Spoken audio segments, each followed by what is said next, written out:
ఈ సమయం ఇచ్చిన ఆత్మీయ తల్లిదండ్రులకు, అలాగే అన్నమణి గారి స్తుతి ఇవ్వడానికి ఆహ్వానించిన ప్రభుకుమారయ్య గారికి, వారి కుటుంబానికి, ఇక్కడ ఈ సంఘానికి కూడా నా హృదయపూర్వక వందనాలండి. పరిశుద్ధ గ్రంథంలోంచి కీర్తన గ్రంథము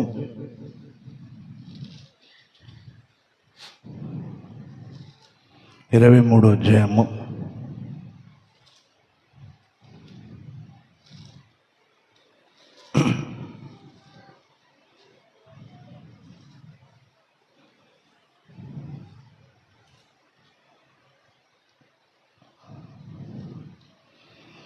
ప్రారంభం నుంచి నేను చదువుతాను. బైబిల్ ఉన్నారు, చూసుకునండి. యెహోవా నా కాపరి, నాకు లేమి కలగదు. పచ్చిగల చోట్ల నన్ను పరుణ చేస్తున్నాడు. శాంతికరమైన జలముల యొద్ద నన్ను నడిపించుచున్నాడు. నా ప్రాణమున కాయలు సేద తీర్చుచున్నాడు. తన నామమును బట్టి నీటి మార్గంలో నడిపించుచున్నాడు. గాఢాంధకారపు లోయలలో నీ సంచరించినను యాపాయమునకు భయపడను. నీవు నాకు తోడయుందువు. నీ దుడ్డు కర్రయు నీ దండము నన్ను ఆదరించును. నా శత్రులేట నీవు నాకు భోజనం సిద్ధవచ్చదవు. నూనెతో నా తలాంటి ఉన్నావు. నా గిన్నె నిండి పొర్లుచున్నది. నేను బ్రతుకునేన వల్ల నీ కృపాక్షేమలో నా వెంట వచ్చును. చిరకాలం ఈ హోమందిరములో నివాసము చేసేదను. హల్లెలూయా, ఆమేన్, హల్లెలూయా. మరి దేవుడు ఈ క్రిస్మస్ సమయాల్లో మరి చక్కని ఈరోజు స్తుతికోవటము. అన్నామణ్యమ్మ గారు ఎలా తెలుసు అంటే, నాకు మరి నాన్నగారితో పాటు కూడా మరి చిన్న పిల్లవాడిగా నేను ఇక్కడికి వచ్చేవాడిని. అక్కడ సెంటర్ నుంచి కూడా నడిపించుకుంటూ వచ్చేవారు.